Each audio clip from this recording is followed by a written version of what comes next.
Assalamualaikum warahmatullahi wabarakatuh. Alhamdulillahilladzi qala fi kitabihil karim walillahi 'alan nasi hijjul baiti man istata'a ilaihi sabila. Shadaqallahul azim.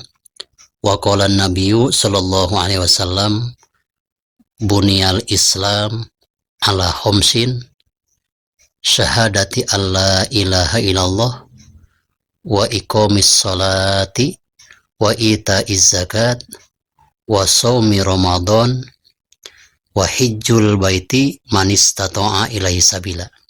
Cabang iman ke-25 bagi yang berkemampuan ada rizki lebih dari resiko keluarga dan kebutuhan lain untuk menunaikan ibadah haji ke Baitullah. Dalil daripada perintah untuk melaksanakan ibadah haji dan umroh ada dalam surat Al-Imran ayat 97, walillahi 'alan nasi hijjul baiti man istata'a ilaihi sabila. Bagi orang yang telah mampu untuk melaksanakan ibadah haji, diharuskanlah untuk melaksanakan ibadah haji atau umroh. Sahabat Sena Rahmatul Ummah yang saya cintai dan Allah muliakan, di surat Al-Imran ayat 97, di sana ada hijjul baiti atau hajjul baiti. Cara membaca lapad haju itu ada dua. Ada haju itu menurut lugot nejed. Kalau hiju itu menurut lugot atau bahasa orang Hijaz. Itu artinya sama. Sedangkan lapad haji ini terdiri daripada dua huruf. Yang pertama huruf H, yang kedua adalah huruf jim, yang mana kedua-duanya mempunyai makna tersendiri. H yang terkandung pada lapad haj adalah hilmun. Yang kedua jimnya berarti jirmun atau jaromun. Kita gabungkan antara lapad hilmun dan lapad jaromun, seakan-akan orang yang melaksanakan ibadah haji berkata, ji'tuka bijarmi min danbi litagfirahu bihilmika.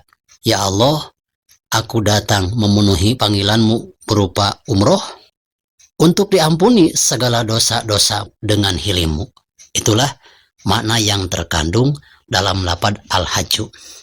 Sabda ulama, haji ada menurut istilah dan ada menurut bahasa.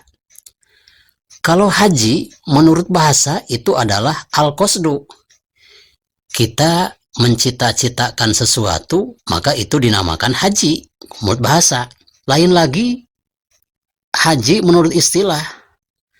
Kalau ibadah haji menurut istilah adalah qasdul baiti linusuk, yaitu menuju Baitullah untuk melaksanakan ibadah haji. Dan ibadah haji ini perlu kita ketahui adalah salah satu syariat agama Islam yang telah terdahulu. Mengapa ibadah haji disebut salah satu syariat agama Islam terdahulu? Karena orang yang pertama kali melaksanakan ibadah haji adalah Nabi Adam alaihi salam.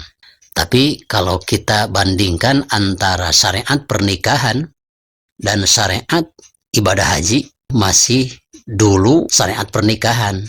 Karena syariat pernikahan Nabi Adam dan Hawa dilaksanakan di surga. Sedangkan ibadah hajinya Nabi Adam setelah Nabi Adam diturunkan ke dunia. Ada dalam satu hikayat, anna Adam hajja arba'ina hijjatan minal hindi masyian. Sesungguhnya bahwa Nabi Adam alaihi salam melaksanakan ibadah hajinya itu selama 40 kali. Dari tanah Hindi atau Hindustan India dengan berjalan kaki. Bisa kita bayangkan dari India ke Timur Tengah dengan berjalan kaki. Karena memang mungkin ukuran Nabi Adam itu fisiknya lebih besar dan lebih tinggi daripada manusia-manusia yang hidup pada zaman sekarang. Wa inna Jibril qala, malaikat Jibril berkata kepada Nabi Adam, ya Adam, innal malaikata kanu yatufuna qoblaka sab'ata alafi sanah.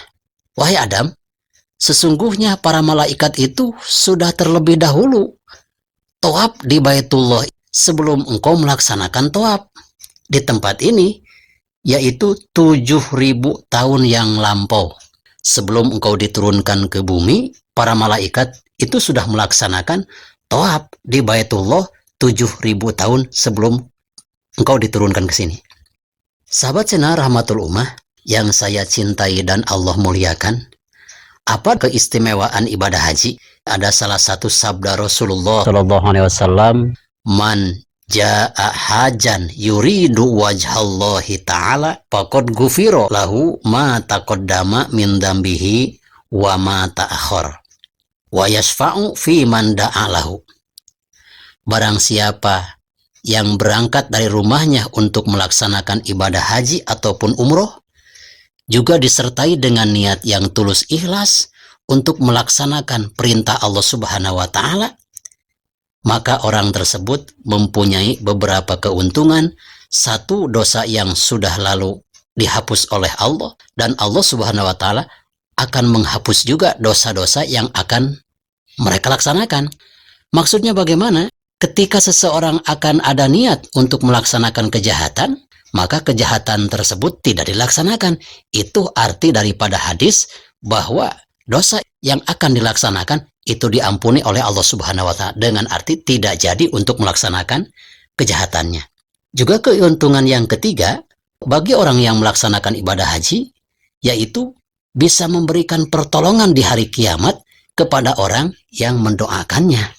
Maka untuk itu disunatkan bagi kita ketika ada tetangga kita mau melaksanakan ibadah haji ataupun umroh, saling mendoakan. Kita butuh doa mereka. Karena apa? Orang yang melaksanakan ibadah haji dan umroh di hari kiamat akan memberikan syafaat pada keluarganya dan tetangga-tetangganya yang mendoakan. Sesuai dengan salah satu sabda Rasulullah Shallallahu Alaihi Wasallam, "Innallaha yastaghfiru lil hajj wa man istaghfarul hajj." Sesungguhnya Allah Subhanahu wa Ta'ala akan mengampuni dosa-dosa calon haji dan dosa-dosa orang yang mendoakan, saling mendoakan kepada calon jamaah haji. Itu keuntungannya. Jangan sampai kita mendengar tetangga mau melaksanakan ibadah haji umroh, kita pura-pura tidak mendengar. Masya Allah. Itu keistimewaan daripada pelaksanaan ibadah haji. Juga dalam hadis Ibnu Umar radhiyallahu ta'ala anhu, beliau berkata, "Innal hajj hina yakhruju min baitihi lam yakhtu khutwatan illa kataba lahu biha hasanatun wa hutta anhu sayi'atun." Ketika seseorang calon haji melangkahkan kakinya dari rumah satu langkah, berarti ada beberapa keuntungan. Satu dosa diampuni dan satu kebaikan dicatat oleh Allah Subhanahu wa Ta'ala. Dan ketika mereka sudah sampai di negara Mekah melaksanakan wukuf di Arfah, maka Allah Subhanahu wa Ta'ala dengan bangganya kepada para malaikat menyerukan, "Wahai para malaikat, saksikanlah hamba-hambaku. Mereka datang dari negara yang jauh, dari ujung dunia untuk sampai memenuhi panggilanku. Aku bangga. Maka ketahuilah bahwa aku mengampuni dosa-dosa mereka dengan melaksanakan ibadah haji."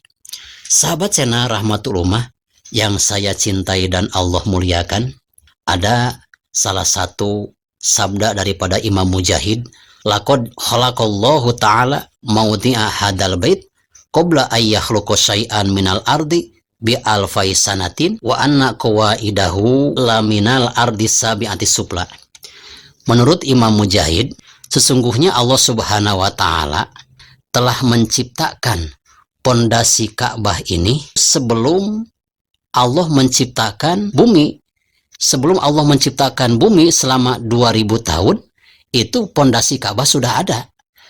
Mudah-mudahan di bagian awal daripada cabang iman ke-25 pelaksanaan ibadah haji besar manfaatnya, dan ikuti juga video-video yang lain tentang bahasan ibadah haji. Mudah-mudahan kita ada nasib dan nisab untuk melaksanakan panggilan Allah Subhanahu wa Ta'ala, jadi tamu-tamunya Allah Subhanahu wa Ta'ala. Wassalamualaikum warahmatullahi wabarakatuh.